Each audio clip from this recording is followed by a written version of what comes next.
Welcome to the Natural Healthy Lifestyle Show with Win-Win Women. I'm Rhonda Ormond Peterson, and I'm your show host. This show is for information and educational purposes only. The information I share has not been evaluated by the Food and Drug Administration and is not intended to diagnose, treat, cure, or prevent any disease. My intent is to teach about healthy choices using natural solutions. Choices done consistently over time become habits, and habits done consistently over time become a lifestyle. Have you ever felt that you've been faced with a lot of adversity in your life? Well, today we're going to talk with someone that will be able to help us to understand a little bit more how to deal with that. Brenda Angle is an author, speaker, and a faith-based life coach. She's a mother of 9 children and 39 grandchildren. As an NGO, she lobbied for families at the United Nations, and she served as president of the United Families of Arizona, and she also served on the advisory board for Canyon State Academy Boys Ranch. She's on the managing board of the humanitarian company Hearts and Hands for Humanity. She frequently travels to Africa to do humanitarian work, and she has written a book called Why Not Me? She loves to help people turn adversity into great treasures and to see their struggles with a broader perspective. Welcome, my beautiful friend. I admire you for so many reasons. You have such an adventurous life. You're well accomplished. Welcome, Brenda. Thank you. Thank you, Rhonda. It's great to be here. Excited. We're so happy to have you here. Now, as most of us experience, life can be going great, and then something unforeseen can happen, throwing one off course. And you had some experiences with that. Could you share a little bit of your story with our viewers? Yes, absolutely. So, I love to ask people, how many of you is your life turned out exactly how you thought it would be? And I've never gotten yes on that. So as we're going along, I'm being a mom, what I love the most, and enjoying life, and ended up in a divorce. And it was a 2-year-long, really difficult, I call it the fire of affliction, and almost took me out. I was curled up on fetal position at one point, close to death. And I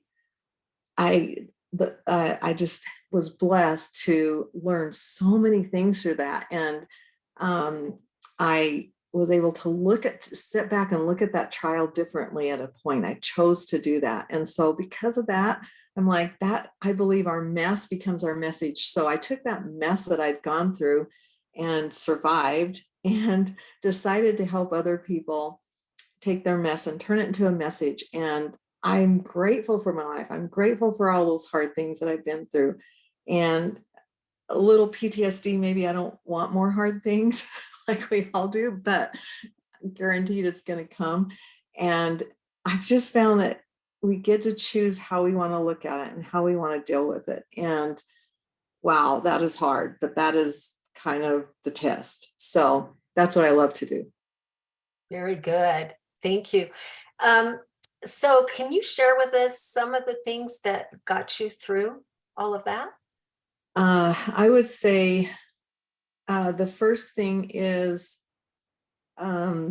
just holding on to God. And I think we became the closest, and that was a great, great miracle and blessing. And it's like, what is better than that? If I became closer to God, then isn't that the best thing? And so don't focus on all this hard stuff, but focus on that relationship. And the other thing is to take what happened, the hard, bitter, tough stuff, and turn it into something good. Choose to see it differently. Choose to see it with a bigger perspective, instead of this little myopic thing that's like, oh my goodness, my life is over, I can't handle this, but to see it bigger in a bigger perspective. And I can share a couple of examples of that.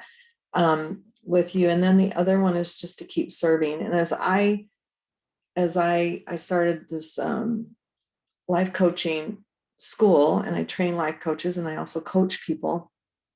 Every time I do that, it helps me. As I help other people, it helps me. And so I'm a big proponent of service, however you can do it. I remember being so weak and at a loss of just energy and not being able to eat and just in such a dark place. And it took me an entire day to make a pie. And I'm a pie maker, and I take pies to people to thank them for things. And it took me the whole day to do it because I had no energy, but it just felt so good, and it got me up and got me going. So I love service. I feel like that can change us around. So those are some of the things that got me through. Very good.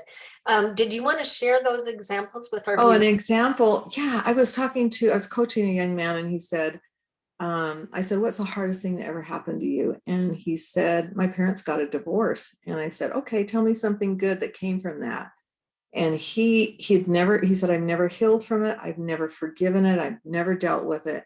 And all of a sudden you could feel this little switch. And he said, well, my marriage is better because I'm very intentional. I won't let some of those things happen that my parents went through. And I watched some things that I would never do.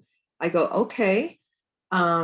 So that's good. And tell me something else. And he said, well, I have a lot of empathy for people who their parents have gone through divorce, and I can put my arm around them, and I can love them, and I can say, I know how you feel.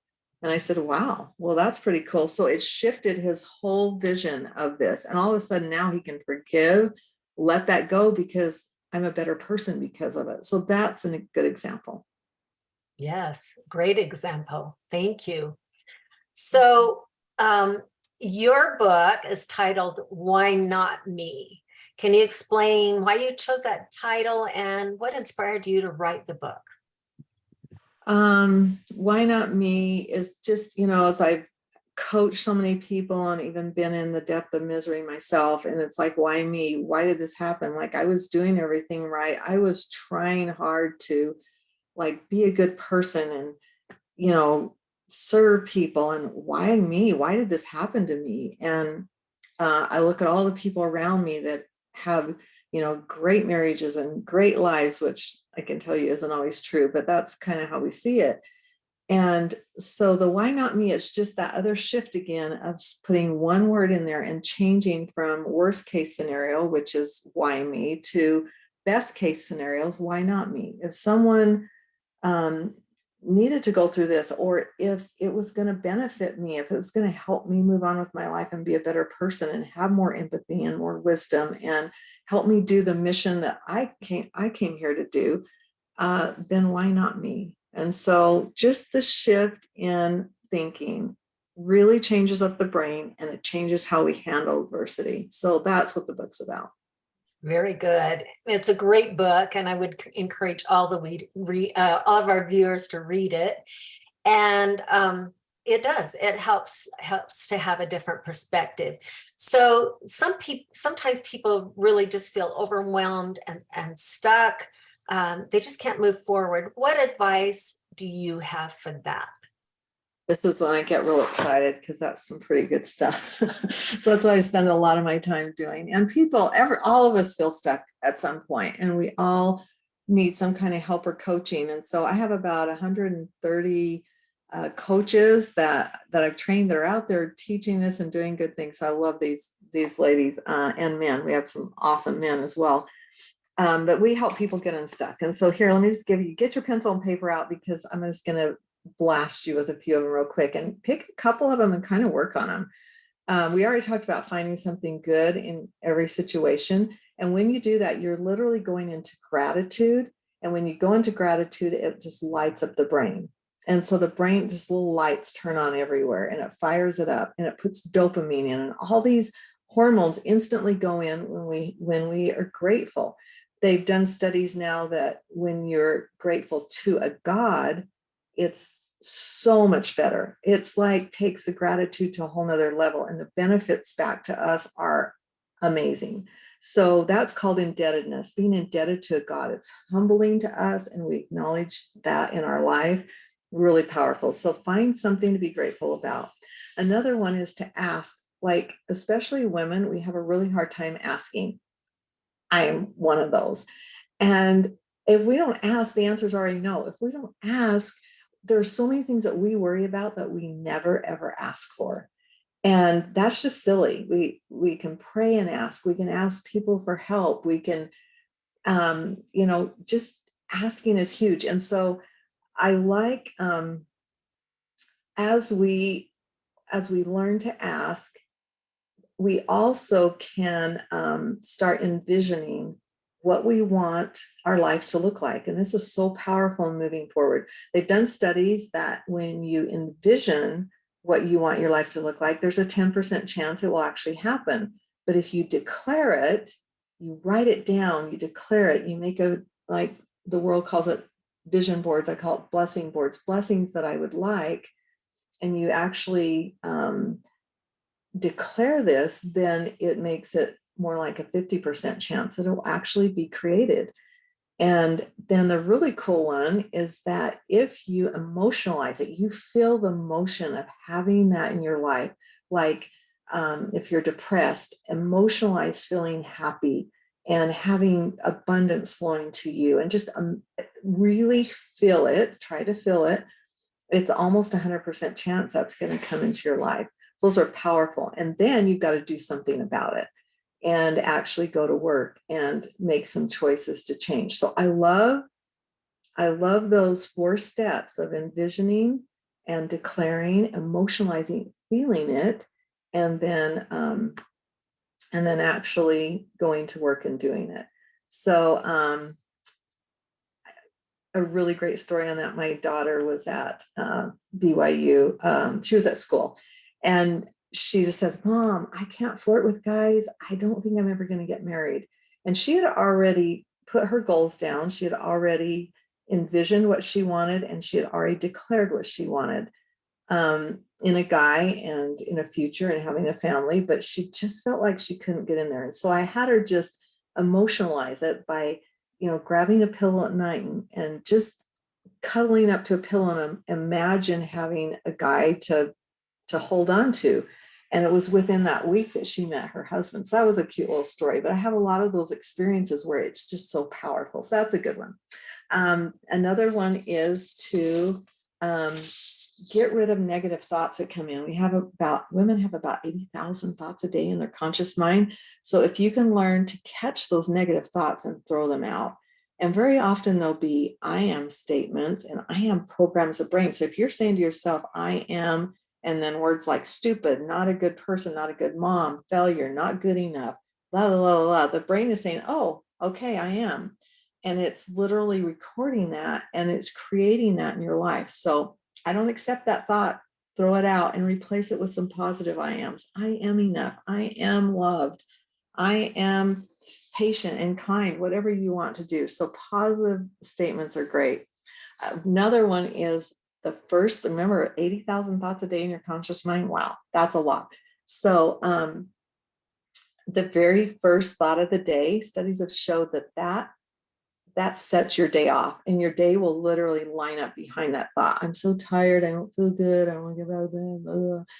That the brain goes, oh, okay, we're tired. So then you're tired all day or depressed all day or whatever. So if you wake up with actually a thought of gratitude, it will trigger that brain and fire it up, and your whole day will go better. So try that one. Smiling is one of my favorite ones. I'll have people tell me that they have no friends, kids at school, I have no friends, I have no whatever. My assignment will be smile all week, and it changes their life. People who smile live longer. It puts hormones in the brain. You start to feel how your face looks, and that's by some pretty significant studies. So start putting on your face how you want to feel. Sing unlocks our throat and gets us moving, and music is so powerful. Use good music in your life. It changes your energy. You do bad music, it will shut down your energy and put it in a bad frequency for up to 30 days. It's so powerful. So do it with good music. And what I really, really like to teach is a confident stance. And if you want to jump in here, Rhonda, jump in. I think you're doing great. No, I love it. So confident stance. Watch how often you cock on one leg when you stand there. That says I'm weak, I'm not sure of myself, I'm a pushover. Kids who get bullied at school cock on one leg. The bully sees the cock on the leg, says you're weak, I'm going after you. If you stand up on 2 feet, your tone changes. People respect you, they listen to you, they especially if you're going for a job interview or looking for a mate, you want to attract someone that's confident. So you be confident. It will change your life to stand on 2 feet and get your shoulders back and your chin up, a smile on your face, use eye contact, and then you manage your hands. So you don't shut people out, you don't get them out, you stay open. And that is confidence. We want to be confident because confident people, abundance flows to them and through them to other people. So that's a really good one. Declutter, I was so shocked at how significant declutter is. If you're trying to lose weight, if you're trying to get healthy and you don't get rid of something that's cluttering your life, whether it's thoughts or stuff or boxes in the garage or whatever it is, you will not stay moving forward. You've got to get rid of stuff because that the boxes in the garage or the closets or the whatever is symbolizes how you feel inside. And so there's just a big connection between declutter and moving forward. So we need physical touch. Your kids need touch. You need touch. COVID's shut it all down for us. And so touch helps us unlock and get moving forward. It's very, very powerful. Crying is a good one. I believe that God made our bodies so that we can cry because it clears our vision. And they've done studies with tears that are tears of pain. It literally lets pain leave the body. And so it's very powerful. People say, I'm so sorry, I'm crying. I'm like, no, go for it. I don't give people Kleenexes. Like, you cry and let that go. It's part of healing.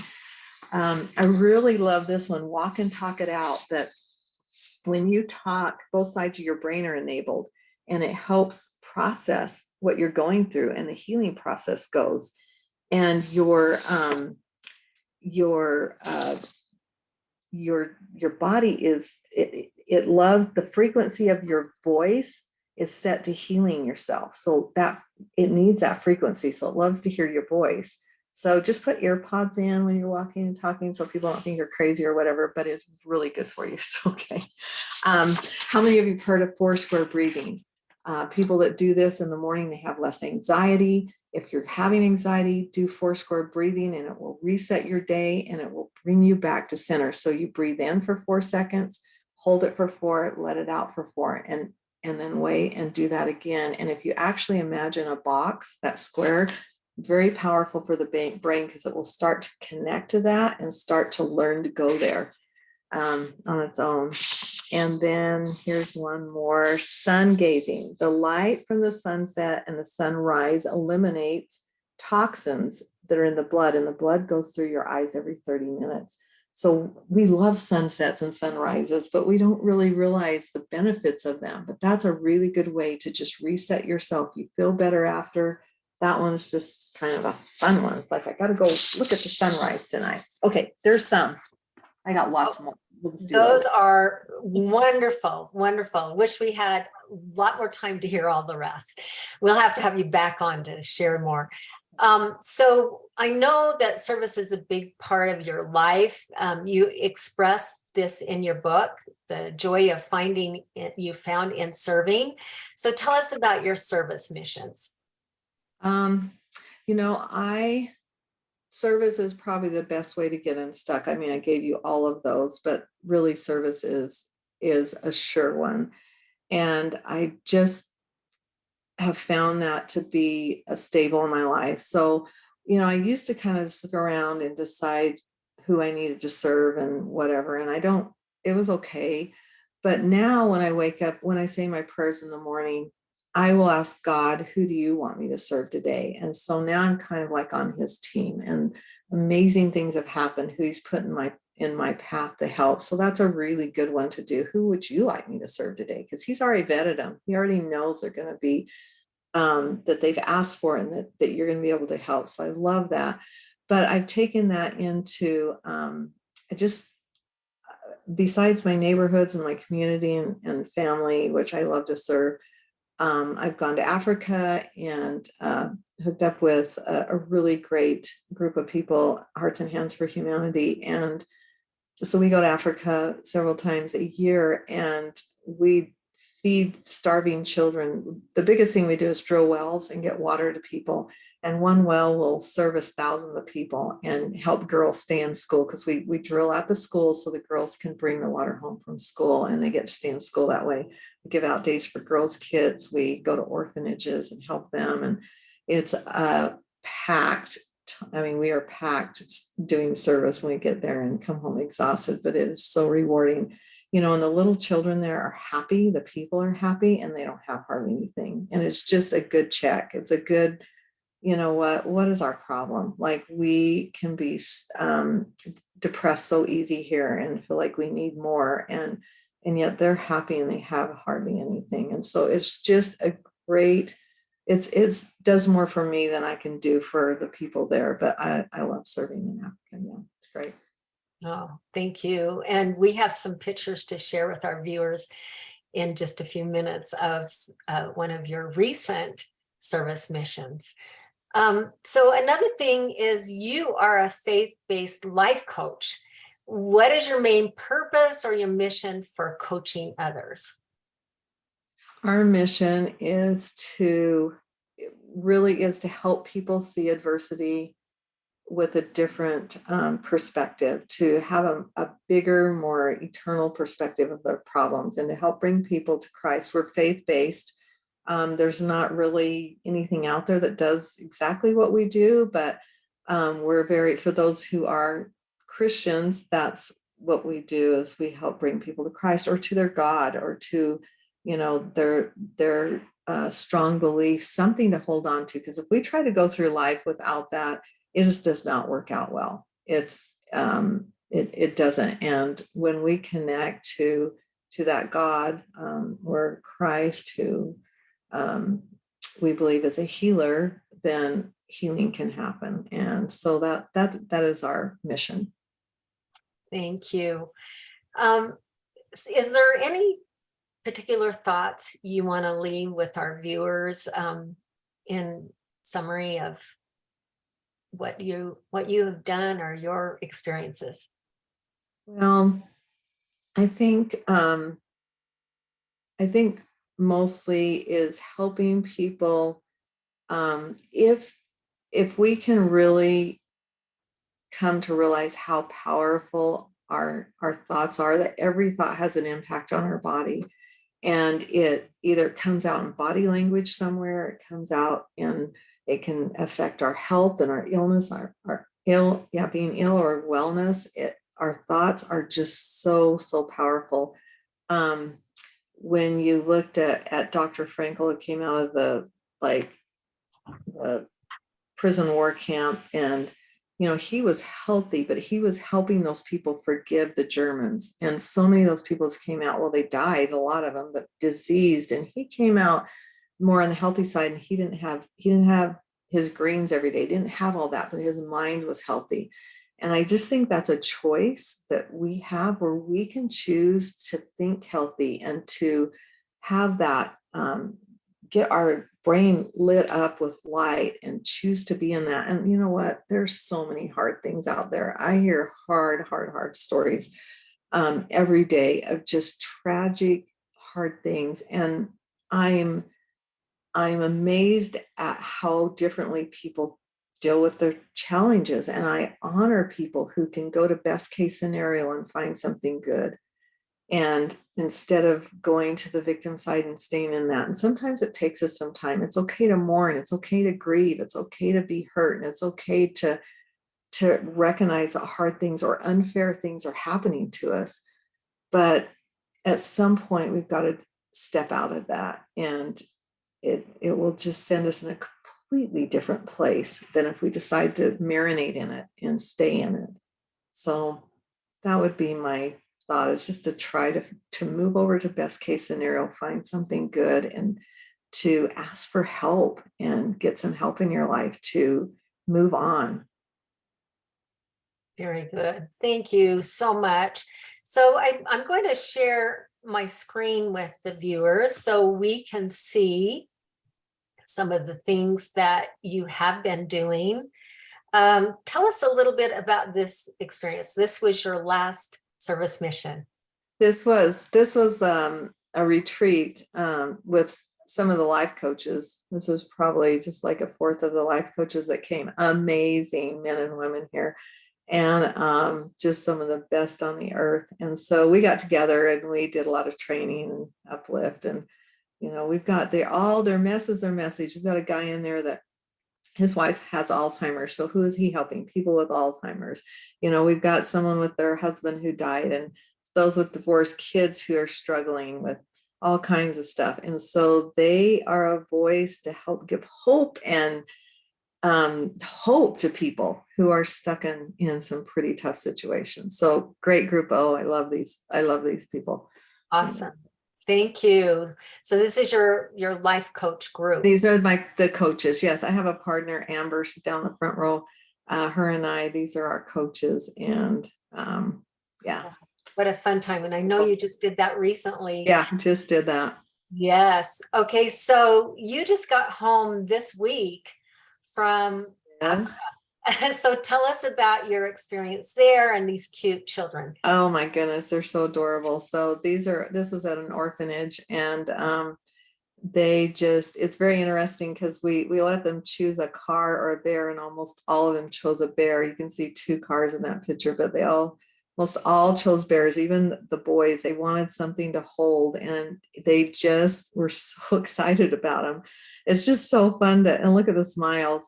They are just dirt poor. These kids will go for days without food. Like, I know they've gone for 3 or 4 days without food, but you can't tell it. They're just so happy and so grateful, and wow, what a neat experience. What a wonderful experience for you, and to share with us some of the things that you are doing to help. Now, another thing, and here's one that you want to talk about this little he bit. was one at the school. Yeah, he was one at that orphanage, and just the cutest little boy, man. If I could have brought him home, just happy. Like, I never saw a frown on that little boy's face, and just happy. And yeah, he's so excited for his bear and a couple of toys we gave and some food. So anyway. Wonderful. Now, this is the Hearts and Hands for Humanity. This is the group doing amazing things. We probably drilled a couple hundred wells in Tanzania and more in Uganda and Malawi. And we watch women who wait all night long to get a bucket of water, and you get wells close by, then they're able to have fresh, clean water. A lot of people die from bad water. So it's just, you get them water, and then they can have so many more blessings in their life. It's just, you bring water to a community, it's like all of a sudden they feel abundant and they get out of that scarcity mode, and it just changes the whole area. It's pretty sweet. That's wonderful. And we just don't realize the blessing of just water that we have available in our communities. So, and in our homes, where these poor families and orphan children go without. So what a wonderful organization. And you're on the board. And so people can go to this website if they want to check out more information. Is that correct? Absolutely. Yes. They have some great video on there, what they do. And yeah, it's just a very hands-on. People will give me things. I take them straight there and give them to the children, donations and stuff. So it's kind of, it's just a fun way to share with the world. Thank you.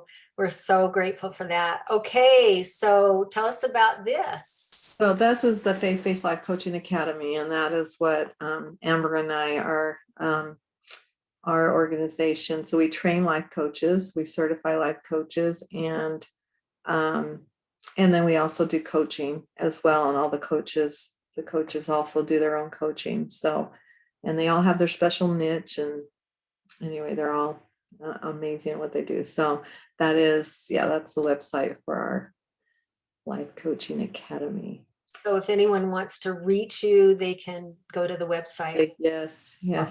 Very good. Very good. And tell us about your book. There's the book. Why Not Me?